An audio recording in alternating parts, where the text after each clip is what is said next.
So welcome and sound কি record হইতেছে? হ্যাঁ, সাউন্ড রেকর্ড হইতেছে, কোনো সমস্যা নেই, কারণ সাউন্ডটা মাঝে মধ্যে ডিসকানেক্ট হয়ে যায়। সো ওয়েলকাম অ্যান্ড এই ভিডিওতে আমরা হচ্ছে গিয়ে আমাদের বাটন এড করব, এবং হোপফুলি নেক্সট আরেকটা ভিডিওতেই আমাদের ডাইস রোলের একটা হবে আর কি। সো আমি চাই এই ইমেজের নিচে আমরা একটা বাটন এড করব। সো ইমেজ আছে এখানে, ইমেজটা শেষ হয়েছে এখানে, নিচের লাইনে যাব। আমরা কি বাটন এড করতে চাই? লেটস সে আমরা হচ্ছে গিয়ে একটা এলিভেটেড বাটন এড করতে চাই। সো যেহেতু আমরা আগের ইয়েতে আমরা এলিভেটেড বাটনটা দেখাইছি, সো আমরা একটা এলিভেটেড বাটন ইউজ করব। সো এই এলিভেটেড বাটনের মধ্যে দুইটা জিনিস পাস করা লাগে, একটা হচ্ছে কি অন প্রেসড মেথড, আর একটা হচ্ছে কি চাইল্ড। সো আমরা প্রথমে চাইল্ডটা ডিফাইন করে দিই। চাইল্ড আপনি যে কোনো কিছু রাখতে পারেন। এটা চাইল্ডে কি অ্যাকসেপ্ট করে দেখেন, একটা উইজেট অ্যাকসেপ্ট করে। সো দ্যাট মিনস আপনি টেক্সট, ইমেজ, আইকন যা ইচ্ছা তা যে কোনো একটা উইজেট আপনি পাস করতে পারেন। সো আমরা রাখলাম হচ্ছে কি একটা টেক্সট উইজেট। So let's say roll the dice নামে একটা উইজেট আমরা রাখলাম। আর এই ওয়ান প্রেস্টের মধ্যে আমরা একটা অ্যানোনিমাস ফাংশন ফোন নাম আমরা পাস করে দিই আর কি, যে ফাংশনে কোনো কাজ থাকবে না, বাট একটা ফাংশন থাকবে। এই যে দেখেন রোল দ্য ডাইস নামে একটা বাটন আমাদের সামনে চলে আসছে। এখন দেখেন ইমেজ আর এই যে রোল দ্য ডাইস, এই দুটার মধ্যে কোনো স্পেসিং নাই। দ্যাট মিনস কি, দুটার মধ্যে একটু স্পেসিং লাগবে। সো স্পেসিং আমরা কেমনে আনতে পারি? স্পেসিং আনার জন্য আরেকটা উইজেট কাজে লাগে, সেটা হচ্ছে কি সাইজড বক্স। ঠিক আছে, এই যে দেখেন সাইজড, আপনি যদি জাস্ট সাইজ লেখেন তাইলে সাইজ বক্সটা আপনার সামনে চলে আসবে। এই সাইজ বক্সের মধ্যে আপনি চাইলে, ধরেন আপনি এখানে একটা ইমেজ আছে, এখানে একটা ইমেজ আছে। সো আপনি চাইলে হরাইজন্টালি অথবা ভার্টিক্যালি যে কোনোভাবেই স্পেস দিতে পারেন এই সাইজ বক্স দিয়ে। তো সাইজ বক্সটার মধ্যে আমরা, সাইজ বক্সের মধ্যে আমরা কি চাই? হাইট চাই, কারণ এই একটা ইমেজ আর এই একটা ইমেজ। সো আমরা হাইটের স্পেস চাই। সো হাইটটা আমরা কত চাই? লেটস সে আমরা হাইটটা 10 চাই। 10 চাওয়ার পরে আমরা জাস্ট একটা কমা দিয়ে দিব। আর আপনারা জানেন মানে এই কলামের মধ্যে এটা একটা লিস্ট। ঠিক আছে, এই লিস্ট লিস্ট অফ উইজেট পাস করা যায় কলামের মধ্যে, এবং উইজেট গুলা কমা দিয়ে সেপারেটেড থাকে আর কি। সো এটা একটা ইমেজ, একটা উইজেট, এই যে দেখেন কমা দিয়ে সেপারেটেড। সাইজড বক্স একটা উইজেট, কমা দিয়ে সেপারেটেড। এলিভেটেড বাটন একটা উইজেট, কমা দিয়ে সেপারেটেড। সো এখন যদি জাস্ট আমরা কন্ট্রোল সেভে যদি ক্লিক করি, তাহলে আমরা দেখবো এই যে একটু স্পেস চলে আসে, আগে কিন্তু কোনো স্পেস ছিল না। সো এটাকে আমরা যদি একটু বাড়াই দেই, 20 যদি করে দেই, তাহলে দেখবো আর একটু স্পেস চলে আসছে। সো আপনাদের ইচ্ছা মতো যে কোনো একটা স্পেস দিতে পারেন। এখন আমরা কি চাই, যে এই বাটনে ক্লিক করব এবং একটা র্যান্ডম নাম্বার জেনারেট হবে, এবং এই র্যান্ডম নাম্বারটাকে আমরা এখানে ইনজেক্ট করে দিব। রাইট, এখানে 2 ছিল, এখন এখানে যদি আমরা জাস্ট র্যান্ডম নাম্বারটা যদি বসাই দিই, তাইলেই তো আমাদের হয়ে গেল। রাইট, সো এখন আপাতত 2ই থাকুক। এখন আমরা যে কাজটা করব, আগে র্যান্ডম নাম্বার জেনারেশনের কাজটা করে ফেলি। তাইলে র্যান্ডম নাম্বার কখন জেনারেট হবে বলেন? এই বাটনে ক্লিক করলে। রাইট, সো এই বাটনে ক্লিক করলে যদি র্যান্ডম নাম্বার জেনারেট হয়, তাহলে বাটনের ক্লিকের ফাংশনালিটি কই থাকে? এই অনপ্রেসড মেথডের মধ্যে। তাহলে ব্লকে আসেন, অনপ্রেসড মেথডের ব্লকে। এই ব্লকে আসার পরে আমরা কি জানি কেমনে আমরা র্যান্ডম নাম্বার জেনারেট করি? একটা অবজেক্ট আমাদের লাগে র্যান্ডম, তারপর র্যান্ড নামে একটা অবজেক্ট আমরা ক্রিয়েট করলাম। আর কনস্ট্রাক্টর কল করতে হবে, কারণ কনস্ট্রাক্টর যদি কল না করি তাহলে তো আর অবজেক্টই ক্রিয়েট হবে না। গেল। এখন দেখেন র্যান্ডম নাম্বারের একটা অবজেক্ট আমরা ক্রিয়েট করছি, but random isn't defined for the type dice roller app. কারণ কি, আমরা র্যান্ডম নাম্বার যে ক্লাস, র্যান্ডম যে ক্লাস আছে ওই ক্লাসের প্যাকেজটা আমরা ইম্পোর্ট করে নিই। সো প্যাকেজটা আমাদের ইম্পোর্ট করা লাগবে। সো প্যাকেজ আপনি কেমনে ইম্পোর্ট করতে পারেন? কুইক ফিক্সে যাবেন, এই যে দেখেন ইম্পোর্ট ম্যাথ ডার্ট ম্যাথ, মানে ডার্ট থেকে আপনি জাস্ট ম্যাথটা ইম্পোর্ট করে দিলেই হলো। সো আমরা অবজেক্ট ক্রিয়েট করে ফেলছি। এখন আমরা কি করব, একটা 1 থেকে 6 পর্যন্ত র্যান্ডম নাম্বার জেনারেট করব। সো আমরা কেমনে করতে পারি? র্যান ডট নেক্সট ইন্ট যদি আমরা দেখি, তাহলে নেক্সট ইন্টের মধ্যে এই যে দেখেন এইখানেও ডকুমেন্টেশন আছে। ঠিক আছে, সো আমাদের ক্ষেত্রে আমরা কি চাই, যে 1 থেকে স্টার্ট হবে, 1 থেকে স্টার্ট হবে এবং 6 পর্যন্ত চলবে। সো এই থিওরিটা আমরা র্যান্ডম নাম্বার জেনারেটর ভিডিওতে আমরা দেখাই ফেলছি। সো এখানে আর আমি এক্সপ্লেন করতেছি না। You know how to generate random number. তারপর এটাকে স্টোর করা লাগবে। সো র্যান্ডম র্যান্ডম নাম্বার নামে একটা ভেরিয়েবলে আমরা এটাকে স্টোর করে ফেললাম। ঠিক আছে, আমাদের যে কাজটা করা লাগবে, এই যে র্যান্ডম নাম্বার জেনারেট করলাম, এইটাকে এইখানে বসানো লাগবে। বাট এটাকে কি আমরা ডিরেক্টলি এখানে বসাই ফেলতে পারবো? কারণ দেখেন এই যে র্যান্ডম নাম্বারটাকে যে আমি জেনারেট করছি, এটা জেনারেট করছি কই, এই ফাংশনের ব্লকের মধ্যে। তাইলে এই যে র্যান্ডম নাম্বার যেটা আছে এটার অ্যাক্সেস কি উপরে কেউ পাবে অথবা এই ব্লকের বাইরে কেউ পাবে না। দ্যাটস ওয়াই আমরা যে কাজটা করব, আমরা উপরে আরেকটা ভেরিয়েবল ডিক্লেয়ার করে আসব এইখানে। যেহেতু স্টেটলেস উইজেট, আমরা উপরে একটা ভেরিয়েবল ডিক্লেয়ার করব, ভেরিয়েবলটার নাম দিব হচ্ছে ইন্টিজার ডাইস নাম্বার। ডাইস নাম্বারটা প্রথমে ইনিশিয়ালি 1 রেখে দিব। তাইলে আমরা যদি এক কাজ করি, এইখানে র্যান্ডম নাম্বারটা জেনারেট করছি, তো যখনই আমরা এই বাটনে ক্লিক করব একটা র্যান্ডম নাম্বার জেনারেট হবে। আর এই র্যান্ডম নাম্বার জেনারেট হয়ে এই র্যান্ডম নাম্বারের মধ্যে ভেরিয়েবল যেটা আছে এটার মধ্যে থাকবে।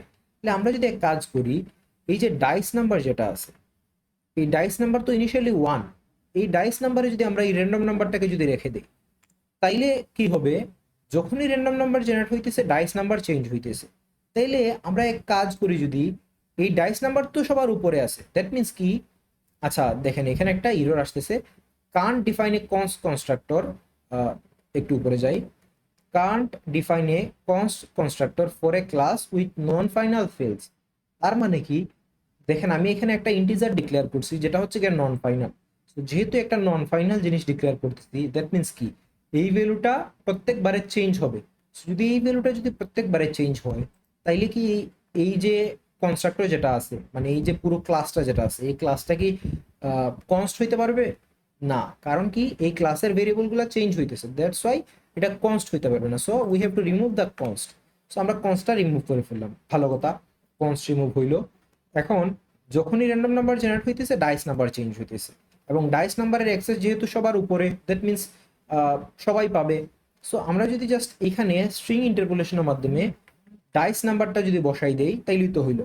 এই যে দেখেন ডাইস নাম্বারটা বসাই দিলাম, তাইলে যখনই ডাইস নাম্বার ইনিশিয়ালি 1, তাহলে যখনই ডাইস নাম্বার চেঞ্জ হইতেছে, র্যান্ডম নাম্বার চেঞ্জ জেনারেট হইতেছে, ডাইস নাম্বার চেঞ্জ হইতেছে, সো এই ভ্যালুটাও চেঞ্জ হবে।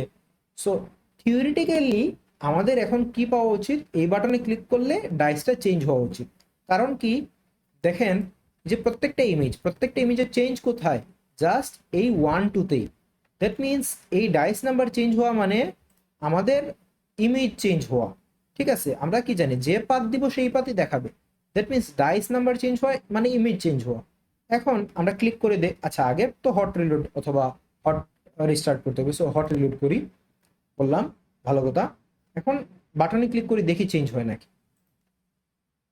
ওপস, আমরা তো বাটনে ক্লিক করে দিতেছি, বাট ডাইস তো চেঞ্জ হইতেছে না কেন?